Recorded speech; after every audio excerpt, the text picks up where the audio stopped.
नमस्कार दोस्तों, मैं हूं शिवम दिवाकर। आप देख रहे हैं शिवम दिवाकर यूट्यूब चैनल। कहते हैं ना, एक खूबसूरत से पल से किस्सा बन जाता है। कुछ खास लोग मिलते हैं ज़िंदगी में ऐसे, जिनसे कभी ना बिछड़ने वाला रिश्ता बन जाता है। तो आपके साथ हमारा एक ऐसा ही रिश्ता बन चुका है और ये चलता रहेगा। जैसे जैसे और लोग जुड़ते जाएंगे और ये बढ़ता जाएगा और ऐसे ही ये चलता जाएगा। मैं आपसे यही आशा और उम्मीद करता हूँ कि अगर आपने अभी तक चैनल को सब्सक्राइब नहीं किया है तो सब्सक्राइब कीजिए। रिश्ता हमारा रुकना नहीं है और इसे बड़ा करना है, क्योंकि मैं आपके गांव, आपके शहर, आपके मोहल्ले तक भी पहुंचूंगा जहां रह के आप तैयारी करते हैं। हमारे साथ एक भाई मौजूद हैं, इनका नाम है अमन। इनसे ही बात करने वाले हैं। ये नेहरू बिहार में रहते हैं, लगभग 2 साल से यहाँ पर हैं। अमन भाई, सबसे पहले मैं ये जानना चाहूँगा आपसे, आप हिंदी मीडियम के स्टूडेंट हैं या फिर इंग्लिश मीडियम के?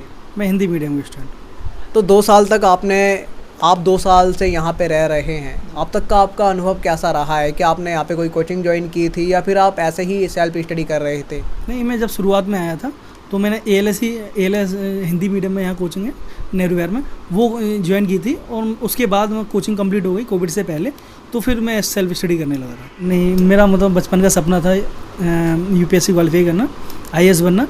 तो इसीलिए मतलब, और यहाँ पे मतलब अच्छी कोचिंग थी, यहाँ हब है, यहाँ सब मोटिवेशन है, यहाँ पे लोग भी हैं जो यहाँ से क्वालिफाई करके गए हैं। तो फिर ऐसा लगता है कि यहाँ पे आगे आप आराम से क्वालिफाई कर सकते हैं। तो फिर मतलब मुझे लगा कि मुझे दिल्ली जाना चाहिए, मैं यहाँ आ गया।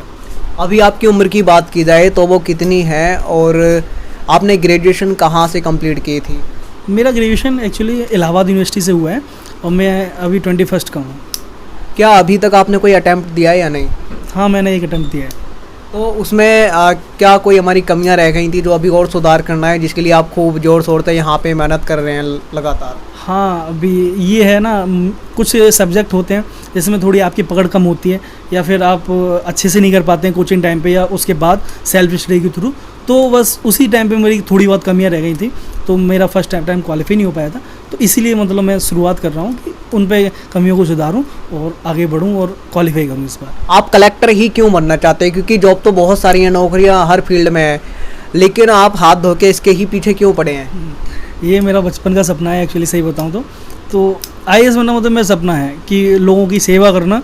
लोगों मतलब शुरुआत से ही मैंने ऐसा हुआ है कि मतलब कभी भी अगर मेरे यहाँ कोई आता था तो मैं देखने जाता था, तो उनसे मोटिवेशन लगता है। और UPSC ऐसा फील्ड है कि आपको यहाँ पे डाइवर्स फील्ड है, हर क्षेत्र में आपको काम करने का मौका मिलेगा। और मुझे ऐसा लगता है कि मुझे मतलब रुचि है कि मैं यहाँ भी मतलब थोड़ा काम करूँ, मैं यहाँ वहाँ भी थोड़ा जाके काम करूँ। तो UPSC ऐसा फील्ड है कि आपको हर कहीं काम करने का मौका देगा और आप अच्छे से अच्छा कर पाएंगे। ये अगर आज के टाइम में देखा जाए तो बहुत सारे UPSC एस्पिरेंट ये कह रहे हैं हिंदी मीडियम का रिजल्ट नहीं आ रहा है, उसका स्तर गिरता जा रहा है। तो इस पे आप क्या सोचते हैं? इस पे आप क्या कहना चाहेंगे? कि आपको लगता है ऐसा कि UPSC भेदभाव कर रही है हिंदी मीडियम के साथ? नहीं, ऐसा कुछ नहीं है। UPSC किसी के साथ भेदभाव नहीं करती। शायद हम अपनी कमियों को देख नहीं पाते हैं कि हमारी कमियां कुछ रह गई होंगी, वरना अगर हम अपनी कमियां देखते हैं, क्योंकि यहाँ से भी लोग क्वालिफाई करके गए हैं और हर साल रिजल्ट आता है UPSC माध्यम से। ऐसा नहीं है, हर साल कोई ना कोई हिंदी माध्यम से सेलेक्ट होता है। आप कभी भी 2013 से सिलेबस चेंज हुआ है, वो 2000 से देख लीजिए। हर बार मतलब कोई हिंदी मीडियम वाले सिलेक्शन लेके आए हैं। तो हमें एक सीट ही लेनी है ना, वहाँ जितने भी लोग हैं वो तो सीट नहीं लेनी। तो हमें खुद को अपने आप पुश करना पड़ता है कि हम पुश करें और हिंदी मीडियम में मतलब रैंक लेके आएँ। जैसे पिछले बैच वाले जितने भी सीनियर्स हो गए हैं, IAS बन गए हैं, उनसे सीख के हमें रैंक लानी है, एक सीट लेनी है। चाहे वो फर्स्ट भी हो सकती है और चाहे मतलब जहाँ सिलेक्शन होता है वो भी हो सकती है। 100, 10 भी, 20 रैंक, 30 रैंक, कुछ भी हो सकती है। आपको बस एक रैंक चाहिए, वो आप लाइए, IAS बन जाइए। क्या आपको लगता है जो हिंदी मीडियम के लिए जो स्टडी मटेरियल है वो कम है, इसलिए बच्चे नहीं बन पा रहे हैं ज़्यादा, या फिर किताबें नहीं हैं हिंदी मीडियम के लिए? ऐसा आपको कुछ लगता है कि कमियां हैं कुछ? नहीं, ऐसा तो नहीं लगता है। बस ये है कि कभी थोड़ा बहुत आपको अगर ऐसा लगता है तो आप ये देखिए ना कि आपको मेंस में जाके आपको इंग्लिश मीडियम का कंपलसरी पेपर भी लिखना है। तो आपको इतनी तो इंग्लिश आनी चाहिए कि मतलब आप वहाँ पे लिख पाएँ, ठीक है। तो जब आपको इतनी कंपलसरी इंग्लिश का पेपर है वो आएगी, तो ऑब्वियसली बात है कि आप इतना इंग्लिश जान रहे होंगे कि अगर आपको जो मतलब मटेरियल प्रोवाइड नहीं हो पा रहा है तो आप हिंदू से पढ़ लें। नहीं है तो अगर कोई इंग्लिश की बुक आ रही है, अगर आपको नहीं मिल पा रहा है, वहाँ से पढ़ लें। EPW वगैरह जो ये इंग्लिश वगैरह में आते हैं, तो आप यहाँ से पढ़ सकते हैं। ऐसी कोई दिक्कत नहीं है कि वह कंपलसरी पेपर है तो इतना इंग्लिश आनी चाहिए। और वहाँ जब बोलते हैं कि लवासना जाएंगे तो इंग्लिश में फाउंडेशन होगा आपका और इंग्लिश ही मतलब सब कुछ होगा, तो इतना इंग्लिश आना चाहिए कि आप मतलब कर पाएँ। और वो जब प्रोवाइड आपको इंग्लिश में होगा तो वहाँ से पढ़ लीजिए, आप सुविधाएँ हो जाएंगी, कोई दिक्कत नहीं है। 2 साल से आप यहाँ पे हैं लगभग, आपने यहाँ कोई कोचिंग ज्वाइन किया था या खुद से ही आप मतलब अपने आप पढ़ाई कर रहे थे? नहीं, मैंने बताया, मैं ALS कोचिंग ज्वाइन किया था। शुरुआत में आते ही आते ALS कोचिंग ज्वाइन कर लिया और फिर उसके बाद सेल्फ स्टडी चल रही है मेरी। उस टाइम आपने उसकी कितनी फ़ीस जो है वो पे की थी, उसके बदले उन्होंने क्या क्या सब्जेक्ट आपको पढ़ाए? नहीं, वो जो दूसरी कोचिंग में जब मैं गया था, वहाँ जब ओरिएंटेशन के लिए, तो वहाँ पे उन्होंने काफ़ी फ़ीस थी, लेकिन ALS की जो फ़ीस थी वो 95,000 थी। ठीक है, तो मैंने पूरा 95,000 पे की थी और उसमें उन्होंने GS पूरा GS पढ़ाया, CSET भी पढ़ाया और ऐसे भी पढ़ाया। बल्कि काफ़ी कोचिंग में उनकी फ़ीस अलग अलग होती है, लेकिन उन्होंने मुझे पूरा कराया था, बस ऑप्शनल छोड़ दिया था। ऑप्शनल को छोड़ के सारा GS ऐसे और मुझे ये CSET पढ़ाया था उन्होंने। UPSC के लिए 2 चीज़ें और हैं जो होना बेहद ज़रूरी है। एक तो ग्रेजुएशन कंप्लीट करना, वो आपकी कहाँ से हुई, और एक ऑप्शनल लेना। ये कहीं ना कहीं बड़ी दिक्कत होती है ऑप्शनल लेने में, तो आपने वो किस तरीके से लिया और ग्रेजुएशन कहाँ से कंप्लीट की है? मैंने ग्रेजुएशन इलाहाबाद यूनिवर्सिटी से कंप्लीट किया है और ग्रेजुएशन में मतलब मेरा सब्जेक्ट पॉलिटिकल साइंस था नहीं, लेकिन मुझे इंटरेस्ट ज़्यादा था कि मतलब मैं ज़्यादातर पॉलिटिकल साइंस पढ़ता था और मतलब ज़्यादातर पॉलिटी में ज़्यादा इंटरेस्ट मतलब इंटरनली है, मुझे नहीं पता कैसे है। तो मैं पॉलिटिकल साइंस में मुझे अच्छे से जल्दी भी समझ में आ जाता है, अच्छे से समझ में आ जाता है, तो मैं बैकग्राउंड ना होते हुए भी मैंने वो पॉलिटिकल साइंस ऑप्शन लिया है। ऐसी कोई दिक्कत नहीं है, मुझे परेशानी नहीं है कोई। आपका कोई पसंदीदा IAS जो आपको बेहद पसंद हो? मुझे मेरा जो टॉपर हो जाता है मुझे पसंद आ जाता है, क्योंकि टॉपर में कोई ना कोई क्वालिटी होती है। मैं अगर जैसे ही टॉपर कोई बनते हैं तो मतलब मैं पहले तो उनका कभी कभी जाके सोशल साइट वैसे ज़्यादा यूज़ नहीं करता, मैं जाके देखता हूँ कि वो एक्चुअली काम क्या कर रहे हैं। अभी मैंने देखा था तो सेकंड रैंक आई थी टीना डावी के बाद अतर आमिर सर जो थे, तो मतलब वो उन्होंने बहुत अच्छे काम किए थे वहाँ जब SDM रहते हुए। तो उन्होंने जब काम किए थे वो लवासना उनको मतलब स्पेशल बुलाया गया था कि आपने SDM जाते हुए काम अच्छा किया है। तो मतलब एक मोटिवेशन मिलता है मुझे हर टॉपर से, और जितने भी IAS बन जाते हैं उनसे बहुत मोटिवेशन मिलता है। कोई ना कोई देखिए जो रैंक नहीं ला पाया उस टाइम पे, तो वो फील्ड में जाके बहुत अच्छा काम करते हैं, ऐसा नहीं है। तो ऐसा होता है, काफ़ी लोग भी हैं। तो एक मेरी बात भी होती है, अभी DM प्रयागराज थे भानुचंद गोस्वामी सर, तो उनसे मेरी बात होती है, वो भी बहुत अच्छा काम कर रहे थे वहाँ पे, तो मैं उनसे भी मुझे काफ़ी मोटिवेशन मिलता है। तो अभी एक IAS हो पाया है मेरी लाइफ में जिनसे मेरी कंटिन्यूस बात होती है, वरना अभी फ़िलहाल कोई नहीं है। तो आप भी एक दिन बनेंगे, आप मेहनत कर रहे हैं। यहाँ रह कर के मुखर्जी नगर के पास नेहरू बिहार में, यहाँ पे अभी क्योंकि कोचिंग सब बंद हैं, तो यहाँ अभी कैसे कर पा रहे हैं आप? लाइब्रेरी में करते हैं या कमरे में रहकर ही पढ़ाई कंटिन्यू रखते हैं आप? आज तो मतलब बारिश हो रही थी बाहर, तो सुबह जाने का मौका ही नहीं मिल पाया, तो आज तो मैं रूम पे पढ़ रहा हूँ। बस मैं तो लाइब्रेरी जाता हूँ, लाइब्रेरी में सब लोग पढ़ते हैं, मोटिवेशन हाई रहता है, वहाँ पे कोई दिक्कत नहीं होती, सब बैठ के आराम से आप प्रॉपर मतलब रूम पे रहेंगे, थोड़ा बहुत कभी अगर आलस भी आ जाता है तो सो जाएंगे, लेकिन वहाँ आएगा तो आप बाहर घूम के एक चाय पी के आराम से बैठ सकते हैं, कोई दिक्कत नहीं है, यही होता है। वरना तो मैं लाइब्रेरी ज्वाइन कर रखा है, कोई दिक्कत नहीं वहाँ पे। अच्छा, आपका 10वीं और 12वीं में स्कोर क्या रहा था?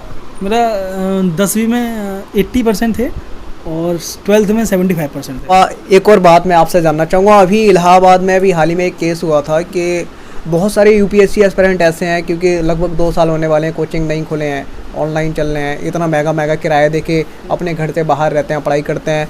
तो एक भाई थे, उनका नाम तो अभी मुझे याद नहीं है, जो डिप्रेशन में चले गए थे और उन्होंने सुसाइड कर लिया पंखे के साथ। तो आपकी क्या इस पर राय रहेगी, विचार, क्या ऐसा कदम उठाना सही था? वो इलाहाबाद में रह के तैयारी करते थे। वो वर्ल्ड की 7 मोस्ट बीमारी है जो हो सकती है, हर किसी को भी हो सकती है। नेगेटिव डिप्रेशन का मतलब होता है नेगेटिव थॉट्स। नेगेटिव थॉट्स किसी के भी मन में आ सकते हैं और कभी भी आ सकते हैं। बस मैंने आए थे, मेरे भी मैंने एक्सपीरियंस करके बताया है। मतलब आप बस एक नेगेटिव थॉट्स जब आते हैं तो आपको बस एक बात याद रखना है, नेगेटिव थॉट्स का कुछ होता कुछ नहीं है। बस वो कुछ आएंगे, आपका टाइम वेस्ट करेंगे, आपको डिप्रेशन में डालेंगे, आपका दिमाग ख़राब रहेगा और फिर आप थोड़ा दिन पढ़ नहीं पाएंगे, थोड़ा आपका बैलेंस, दिमाग का बैलेंस इधर उधर रहेगा। लेकिन टाइम टू टाइम मतलब वो चीज़ें सही हो जाती हैं, कोई दिक्कत नहीं है कि मतलब वो उन्होंने ऐसा किया तो ऐसा उन्हें करना नहीं चाहिए था, क्योंकि नेगेटिव थॉट्स तो हर किसी के में आते हैं। हर कोई मतलब अगर ऐसे ही करने लगेगा तो फिर ऐसा हम किसी के लिए मतलब संदेश नहीं दे पाएंगे कि हम जब कोई परेशान हो तो हम क्या करना चाहिए। तो उन्होंने वैसे गलत किया, लेकिन क्या मजबूरी रही होंगी मुझे नहीं पता, लेकिन वैसे ये चीज़ गलत है। और जो भी लोग हैं मैं उनके लिए बस यही सलाह देना चाहूँगा, अगर नेगेटिव थॉट्स आएँ तो बस एक बात याद रखें, आपको बस पढ़ाई कर रहे हैं तो पढ़ाई छोड़ दें, कोई भी काम कर रहे हैं जिससे डिप्रेशन हो रहा है बस उससे दूरी बना लें थोड़ा, क्योंकि कुछ लोग नेगेटिव हैं वो आएंगे लाइफ में, ऐसी कोई नहीं, बस आप उनसे थोड़ी दूरी बना लें। अगर आप पढ़ाई कर रहे हैं, पढ़ाई से डिप्रेशन हो रहा है, छोड़ दें, क्योंकि आपकी लाइफ ज़्यादा इंपॉर्टेंट है वैसे किसी और से। बिल्कुल दोस्तों, और चाहे आप कितना भी अच्छा काम कर लो, लोग आते हैं कमियां वहाँ पे भी निकालते रहते हैं, हमारे कमेंट में भी आते हैं वहाँ पे कुछ लोग गंदगी फैलाने हो, आप कितना भी अच्छा कर लो वो गलतियाँ निकालते रहते हैं। आप लगे रहिए आगे, उनका काम ही है ऐसा करना, गलत बोलना। अब मैं एक चीज़ और जानना चाहूँगा, आप पीटी के लिए अभी क्या पढ़ रहे हैं, कैसे पढ़ते हैं, मेंस के लिए कैसे तैयारी कर रहे हैं? पीटी का बात ये, यूपीएससी की पढ़ाई पीटी प्लस मेंस दोनों साथ होती है। तो जब कोचिंग किया था तो पीटी साथ मेंस दोनों साथ ही पढ़ा रहे थे। तो उस टाइम जो 1.5 साल जो पीटी प्लस मेंस वाला हमने जो कंबाइंड वाला कर लिया है, तो उसी मतलब एक आदत सी हो गई है, वो हैबिट हो गई है कि जब हम पढ़ते हैं तो जब हम पढ़ते रहते हैं, जैसे कि मैंने कोई बुक बिपिन चंद्र बुक उठाई मॉडर्न हिस्ट्री के लिए, तो वहाँ पे मैं देखता रहता हूँ कि मेंस के लिए जो मैं पढ़ता रहता हूँ तो वो तो सारा मेंस का है, क्योंकि मैं वो पढ़ ही रहा हूँ, रिवाइज कर रहा हूँ। तो उसमें जब की पॉइंट होते हैं, क्योंकि मैं प्रीवियस ईयर के क्वेश्चन पेपर देख चुका हूँ, और मतलब जो पीटी के लिए आपको प्रीवियस ईयर के क्वेश्चन मस्ट बहुत ज़्यादा इंपॉर्टेंट है। टेस्ट सीरीज़ किसी कोचिंग से ज़्यादा, किसी भी कोचिंग की टेस्ट सीरीज से भी ज़्यादा बेटर है यूपीएससी के प्रीवियस ईयर के क्वेश्चन पेपर। आप प्रीवियस ईयर के क्वेश्चन पेपर देखिए, आप जब 10 साल के प्रीवियस ईयर के क्वेश्चन देखेंगे तो आपको पता लग जाएगा कि एक्चुअली इंपॉर्टेंट क्या है। तो फिर आप वहाँ से ये देख सकते हैं कि ये इंपॉर्टेंट है। आप जब विपिन चंद्रा पढ़ रहे हैं तो आप जब पढ़ते जाएंगे, वो तो मेंस क्लियर हो ही रहा है, आपका मेंस की तैयारी हो रही है, तो आप साथ में टिक करते जाइए कि ये आपका इंपॉर्टेंट है। वहीं से पीटी की तैयारी हो जाती है, और वो शुरुआत की जब पीटी आता है उससे 1 महीने पहले सब पीटी ओरिएंटेड हो जाते हैं। पीटी ओरिएंटेड का मतलब ये कि आप टेस्ट सीरीज लगाने लगते हैं, प्रीवियस ईयर क्वेश्चन लगाने लगते हैं, तो बस वो ऑलरेडी जो क्वेश्चन टिक मार्क, सब लोग मतलब इस पे फोकस करते हैं, टिक मार है, हमें ज़्यादा से ज़्यादा क्वेश्चन मतलब अटेम्प्ट कर पाएँ अच्छे से, क्योंकि जब मेंस की इतनी तैयारी के ये होते हैं, अब पीटी का मतलब ये होता है पीटी बिल्कुल। तो फिर जब वो टेस्ट सीरीज़ के थ्रू जब तैयारी कर रहे होते हैं तो बस उतना ही देखते हैं कि हमें इसमें से क्या एलिमिनेट करना है और क्या मेरे को सही लग रहा है, तो वो क्वेश्चन उसी हिसाब से देखते हैं। बहुत सारे जो छात्र और छात्राएं हैं जो यूपीएससी की तैयारी करते हैं, वो ये कहते हैं यार हिंदी मीडियम के साथ यूपीएससी आजकल बहुत भेदभाव करने लगी है, इंग्लिश मीडियम की तो दोस्त बन गई है, उनको फटाक से आगे पहुंचा देती है, हमको नीचे गिरा देती है। क्या आपको ऐसा लग रहा है? जब अभी तो मुझे ऐसा नहीं लग रहा है, क्योंकि पिछले रिजल्ट देखा है मैंने, हर बार कोई ना कोई हिंदी से जाता ही है। तो हम वही हमारे जैसे लोग हैं, क्योंकि वो आए होंगे, हमारे जैसी तैयारी की होगी, हमारे साथ शायद जैसे रह रहे होंगे, शायद इससे भी कोई निकला हो, बगल वाले से निकला हो, मुखर्जी नगर से कोई नहीं निकला हो, ऐसा हो सकता है। लेकिन मुझे नहीं लगता कि भेदभाव कर रही है, क्योंकि वो भी हिंदी माध्यम से गए हुए हैं, तो मैं भी बन सकता हूँ, और जितने भी तैयारी बन सकते हैं सब लोग बन सकते हैं, ऐसी कोई नहीं, भेदभाव कोई नहीं। बस ये है कि कंपटीशन में हम थोड़ा कम हो जाते हैं, क्योंकि पीटी जब देते हैं और मेंस जब देते हैं, बस उसी में हमारी थोड़ी ज़्यादा छटनी हो जाती है। हिंदी मीडियम वाले में लोग फॉर्म ज़्यादा भरते हैं, जब फॉर्म ज़्यादा भरते हैं तो पीटी क्वालीफाई ज़्यादा करते हैं, पीटी क्वालीफाई करते हैं तो मेंस ज़्यादा क्वालीफाई हो जाता है, और वो इंटरव्यू में ज़्यादा लोग पहुंच जाते हैं। हिंदी मीडियम में ये होता है कि लोग कम ज़्यादा आ जाते हैं, कम में पीटी कम क्वालीफाई करते हैं, मेंस कम क्वालीफाई करते हैं, और इंटरव्यू में अगर 50 भी लोग बनते हैं तो 800 में से 850 की अगर बाई चांस 800 पोस्ट निकली है यूपीएससी की, अगर 50 लोग सड़क से हुए तो 750 उनके हो जाते हैं, 50 हमारे हो जाते हैं। भेदभाव नहीं करता, बल्कि हमारी गलतियाँ होती हैं। ये जो आपने वाइट बोर्ड यहाँ पे लगाया हुआ है, इससे क्या मदद हेल्प लेते हैं? अरे मैं कभी कभी इसमें वर्ल्ड का मैप बनाता हूँ, इंडिया का भी मैप बनाता हूँ, और मतलब एकदम ऐसे लगने लगता है कि मतलब जब बैठा रहता हूँ तो लगता है कि यहाँ पे लिख के मुझे रब करना चाहिए, तो मैं लिख के और रब कर देता हूँ। ऐसी कोई दिक्कत। आपकी कोई हॉबी जो आपको बेहद पसंद हो?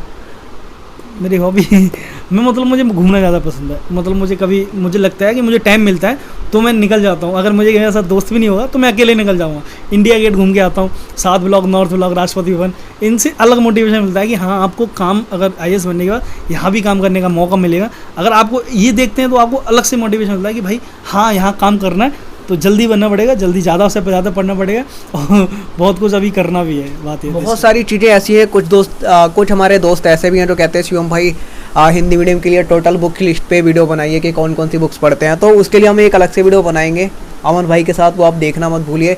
यहाँ पे आपने कुछ मैप्स भी लगा रखे हैं, यहाँ आपने बहुत सारे मानचित्र लगा रखे हैं, मैप। इनका क्या एक रोल रहता है यूपीएससी में? क्योंकि मैं जहाँ पे भी जाता हूँ हर किसी से पूछता हूँ, क्या इनका एक रोल रहता है?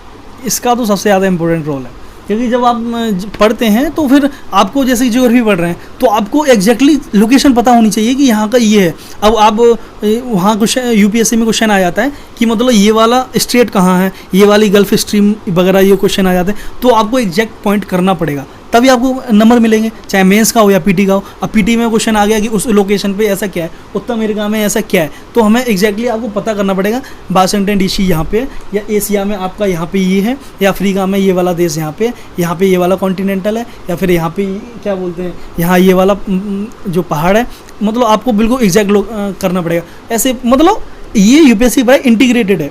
आपको इंटीग्रेटेड का मतलब आपको मतलब मैप्स की ज़रूरत, हर किसी एक सब्जेक्ट की ज़रूरत दूसरे सब्जेक्ट में पड़ेगी ही पड़ेगी। तो मैप्स की ज़रूरत जैसे ज्योग्राफी में मोस्ट इंपॉर्टेंट है, ऐसी आपको जब इंडिया पॉलिटिक्स में इंडिया और चाइना रिलेशन करना पड़ेगा, तब भी आपको ये वाले डोकलाम का, अभी डोकलाम डिस्प्यूट हुआ है तो वो दिखाना पड़ेगा। एक्साई चीन का जो डिस्प्यूट है वो भी आपको वहाँ इंडिकेट करके दिखाना पड़ेगा। तो मैप्स का बहुत ज़्यादा रोल है, इंडिया हो चाहे वर्ल्ड हो। और यहाँ भी आप ये कौन सी बुक रखी है जो आप पढ़ रहे थे, क्या नाम है इसका? ये वाली गांधी भारत से पहले, मतलब रामचंद्र गुहा, मतलब ये अभी भी हैं, इतिहासकार हैं, इनकी बुक हमेशा बढ़िया रहती हैं। ये सबसे बढ़िया बुक है रामचंद्र गुहा की, मतलब ये पोस्ट इंडिपेंडेंट वाली है, भारत के मतलब भारत से पहले ये वाली। तो भारत से पहले आपको पता चलेगा कि मतलब भारत से पहले हमारी कंडीशन कैसी थी, बात ये है। जब हम आज़ाद नहीं हुए थे उससे पहले। जी बिल्कुल। यहाँ पे हम देख पा रहे हैं तो बहुत सारी किताबें रखी हुई हैं, क्या ये आपकी हैं या आपके दोस्त? बिल्कुल बिल्कुल मेरी, ये सारी बुक मेरी है। आपने मतलब 2 साल में इतनी सारी इकट्ठी की है, इसमें से पढ़ी कितनी है ईमानदारी से? सारी पढ़ी हुई है मैंने, सारी? हाँ, मतलब मैंने ये सारी पढ़ दी, और ये इसीलिए रख दी है क्योंकि मैं उनके अलावा कुछ बुक पढ़ रहा हूँ, बात ये है, इसलिए मैंने रख दी है, क्योंकि यहाँ स्पेस है नहीं तो मैंने वहाँ लगा दी है। और इनके अलावा मुझे बुक पढ़नी पड़ती है क्योंकि ये मैंने सारी पढ़ ली। अब उस एडवांस बुक है, क्योंकि मैं ज़्यादा एडवांस बुक थोड़ी रखी हुई है, थोड़ी एडवांस बुक आगे रखी हुई है, तो मैं वो एडवांस बुक मैं अभी लाइब्रेरी जाके पढ़ता हूँ, इसलिए ये यहाँ रखी हुई है। क्योंकि आज आप जहाँ से हैं, कासगंज से, कासगंज में आप कहाँ से हैं? क्योंकि वहाँ के भी कई हज़ार लोग देख रहे होंगे, तो उनको आप क्या कहना चाहेंगे? क्या यहाँ पे आके पढ़ाई करना सही है या फिर घर पे ही रह के करें? अरे नहीं, ऐसा कोई नहीं है। अगर आपको घर पे कंफर्ट लग रहा है, मतलब यहाँ पे कंफर्ट ज़रूरी है आपको, कि मतलब यूपीएससी जितनी जल्दी क्वालिफाई हो जाए, आप जिसकी भी तैयारी कर रहे हैं वो मतलब आपको जितनी जल्दी तैयार कंप्लीट हो जाए, चाहे आप घर रह के हो या यहाँ पे रह के, कोई नहीं। मैं कासगंज में आवास विकास कॉलोनी है मेरा घर, वहाँ पे मैं रहता हूँ। एग्जैक्टली आपने पूछा था, तो वहाँ रहता हूँ मैं। अगर वहाँ से लोग आना चाहते हैं, यहाँ कोई दिक्कत नहीं है, सब लोग आएँ, सब यहाँ पे पढ़ाई करते हैं, क्योंकि काफ़ी लोग रह भी रहे हैं, काफ़ी पहले से भी रह रहे हैं और काफ़ी निकल गए यहाँ से, तो कोई नहीं यहाँ आ सकते। यहाँ पे अगर देखा जाए तो आपका 1 महीने का लगभग जो मंथली बजट है वो कितना खर्च हो जाता है? लगभग 10 से 12 हज़ार रुपये खर्च हो जाता है। 10 से 12 हज़ार हो जाता है जी। तो उसमें खाना वगैरह आप खुद बनाते हैं? इंक्लूड खाने के साथ ही सारा। बिजली का और पानी का अलग से देना पड़ता है? नहीं, हाँ, यहाँ पे बिजली पानी का अलग से देना पड़ता है। यहाँ का रूम चार्ज अलग होता है, बिजली का अलग होता है, पानी का भी अलग होता है, हर किसी का मतलब अलग ही अलग होता है। आप इसमें 2 दोस्त रहते हैं जी, 2 फ्रेंड रहते हैं, तो दोनों का मिला के टोटल कितना हो जाता होगा लगभग? इसका रूम का मतलब कुल मिला के हम दोनों पे 6,000 रुपये पड़ रहा है। रूम 5,000 का है, बिजली पानी का अलग से देना पड़ता है, तो कुल मिला के अब 6,000 एवरेज में 6,000 पड़ जाता है। पानी का भी देना पड़ता है? हाँ बिल्कुल देना। केजरीवाल जी तो कहते हैं दिल्ली में पानी और बिजली फ्री है। अरे नहीं, मतलब यहाँ वो फ्री होंगे तो हमारे रूम ऑनर ले रहे होंगे, ऐसा भी हो सकता है। बिल्कुल। यहाँ पे आपके रूम में कलाम साहब का भी एक पोस्टर है, ये आपने क्यों लगा रखा है? इसमें एक छोटी सी स्टोरी है। मतलब मैं कलाम साहब, मतलब मैं कुछ इतना, मतलब मैं इतना किसी को मतलब पता नहीं रहता था मुझे, मतलब जब मैं ग्रेजुएशन में था। मैं ये एक स्टोरी है इसके पीछे, ये लगाने के पीछे। क्या स्टोरी है इसके पीछे, बताइए। अभी बता रहा हूँ कि एक बार मैं इलाहाबाद जा रहा था तो एडमिशन लेने के लिए, तो तभी इनकी मतलब हो गया था, स्वर्गवास हो गया था। तो मुझे पता नहीं था, मेरा कोई आदर्श नहीं थे, तो मैं इनको न्यूज़पेपर था, ट्रेन में भी पढ़ रहा था, पढ़ते क्योंकि काफ़ी लॉन्ग टाइम होता है वहाँ पढ़ने के लिए और ट्रैवल ही लंबा होता है, तो मैं पढ़ता गया, मतलब पढ़ते उसी दिन से वो मेरे आदर्श बन गए और यहाँ पे लग गए। पढ़ते ही ट्रेन में ही? हाँ, क्योंकि उनकी उपलब्धियाँ ऐसी थी कि आप मतलब कुछ झुटला ही नहीं सकते, क्या है क्या नहीं है। आपके कब आदर्श बन जाएंगे, आप भी पढ़िए, कब आदर्श किसी को नहीं पता रहता, क्योंकि उन जैसा बनना किसी के बस की बात नहीं है। बिल्कुल दोस्तों, कलाम साहब जैसा कोई बन भी नहीं सकता आज के टाइम में। उसके लिए एक जज्बा अंदर से जो है ना, जिगरा चाहिए जिसे कहते हैं, वो होना चाहिए आपके अंदर, जब ही आप बन पाएंगे। यहाँ पे लाइब्रेरी भी है बहुत सारी, तो क्या आप लाइब्रेरी भी जाते हैं, वहाँ पे भी जाके पढ़ते हैं क्या? हाँ, लाइब्रेरी में जाके पढ़ता हूँ मैं। लाइब्रेरी का आपका कितना चार्ज अलग से देना पड़ता है? लाइब्रेरी तो मतलब जैसे वहाँ उन्होंने एक टाइम फिक्स कर रखा है, इतने टाइम का इतना, इतने टाइम का इतना। 6 घंटे के 700 रुपये, 12 घंटे के 1,300 रुपये, या फिर ऐसे आप 24 घंटे की भी ले सकते हैं, लेकिन 24 घंटे कोई पढ़ाई नहीं करता, तो वहाँ 12, 14, 15 घंटे ऐसे ले सकते हैं, तो उतने सफिशिएंट रहता है। आप इतना ही पढ़ पाएंगे। माता पिता के लिए आज यहाँ से आप क्या कहना चाहेंगे? क्या पढ़ाई कैसे कर रहे हैं? कोई दिक्कत परेशानी तो नहीं आ रही है, क्योंकि वो भी देख रहे हो। नहीं नहीं, मुझे कोई दिक्कत परेशानी नहीं आ रही है और मैं उनका बहुत आभारी हूँ। उन्होंने मुझे यहाँ भेजा, क्योंकि हर किसी का यहाँ आके सपना पूरा नहीं हो पाता रहने का, और उन्होंने तो मुझे इसलिए यहाँ भेजा है। बहुत कुछ कर रहे हैं जी, मतलब कुछ चीज़ें होती हैं ना जिनके बारे में बोलना, मतलब कुछ बोल ही नहीं पाते, शब्द कम पड़ जाते हैं, तो वही वाला है और कुछ नहीं। माँ बाप के लिए दोस्तों क्या लिखा जाए, क्या कहा जाए, हर कुछ कम पड़ जाएगा उनके लिए। आप जितना कहोगे, जितना लिखोगे, कम ही रहता है। कभी शब्द ही नहीं होते ना, ऐसा क्या डिस्क्राइब क्या करेंगे, वो डिस्क्राइब से भी बहुत ऊपर है जितना भी करें। बिल्कुल। आप कुछ नोट्स भी बनाते हैं अपने हैंड रिटन से? कैसे बनाते हैं, कैसे लिखते हैं, कुछ तरीका दिखाना चाहेंगे? ये मेरा अभी एक्चुअली मैं ये इंटरनेशनल रिलेशन पढ़ रहा था, जो मुझे लर्न करना पड़ता है वो, उसके बाद में सारा ये जितना भी नोट्स है जो इम्पोर्टेंट है वो मैं उसके बारे में लिख देता हूँ। ये भारत चीन जो आर्थिक मॉडल की तुलना है वो मैंने इतने में ही बना दिया है। जो है कंप्लीट बुक लिस्ट पे एक वीडियो बनाएंगे हिंदी मीडियम के लिए। रूम आप देख सकते हैं कैसा है, इधर इन्होंने मैप भी लगाए हुए हैं, कलाम साहब जी का पोस्टर है, मैप है और वाइट बोर्ड भी है। और यहाँ पे ये पेज पे आपने लिख लिख के लगाया हुआ है, ये क्या है? ये एक्चुअली सिलेबस है ये सारा। मतलब आपको सिलेबस तो बहुत इंपॉर्टेंट है आपके लिए। सिलेबस तो इतना ज़्यादा है कि आपको सिलेबस के हिसाब से पढ़ाई करनी पड़ती है, तो सिलेबस तो आपको लगाना ही पड़ेगा, उसको याद करना पड़ेगा, क्योंकि जो टॉपिक आप पढ़ेंगे उसको पता होना चाहिए कि ये हमारे सिलेबस से रिलेट कर रहा है या नहीं कर रहा है। क्योंकि आप एक्स्ट्रा नहीं इतना, मतलब इतना वास्ट सिलेबस है कि आप एक्स्ट्रा पढ़ोगे तो आपका टाइम वेस्ट ही करना है। तो इसलिए आप सिलेबस लगाइए, आप सिलेबस के अकॉर्डिंग ही पढ़ाई कीजिए, वरना तो काफ़ी बड़ा हो जाएगा, आपको टाइम ज़्यादा लग जाएगा। रूम में एक चीज़ और होती है कि जो भी सामान अगर हम रूम ले लेते हैं, उसके बाद जो भी A to Z आता है, छोटे से बड़ा लेके, वो हमें ही खरीदना पड़ता है। जी जी बिल्कुल, है ना? क्योंकि पीजी में तो पीजी वाला दे देता है, यहाँ सारी छोटी से लेके बड़ी चीज़ हमको ही खरीदनी पड़ती है। जी बिल्कुल। और बात ये रूम इसलिए मतलब ठीक ठाक रहता है कि आप मतलब खाना खुद बनाना खाने चाहते हैं तो आप यहाँ बना के खा सकते हैं, वहाँ किचन भी है, बना के खा सकते हैं। अब पीजी में पेइंग गेस्ट वाला होता है, वो खुद देंगे आपको, चाहे सूट करे या ना करे, तो ऐसा रहता है। मुझे खाना बनाना ज़्यादा इंटरेस्ट है तो मैं बना लेता हूँ, कोई दिक्कत नहीं। दोस्तों कंप्लीट बुक लिस्ट पर वीडियो बहुत जल्दी बनाएंगे हिंदी मीडियम के लिए, उसे आप देखना मत भूलिए, और उसी में ही आपको इनका रूम भी दिखाएंगे। आज की वीडियो में इतना ही। जय हिंद, वंदे मातरम। और हाँ, अगर आपको कुछ लगता है कि हम भूल गए हैं पूछना, तो आप कमेंट कीजिए, कमेंट बॉक्स में आपके विचार सादर आमंत्रित हैं।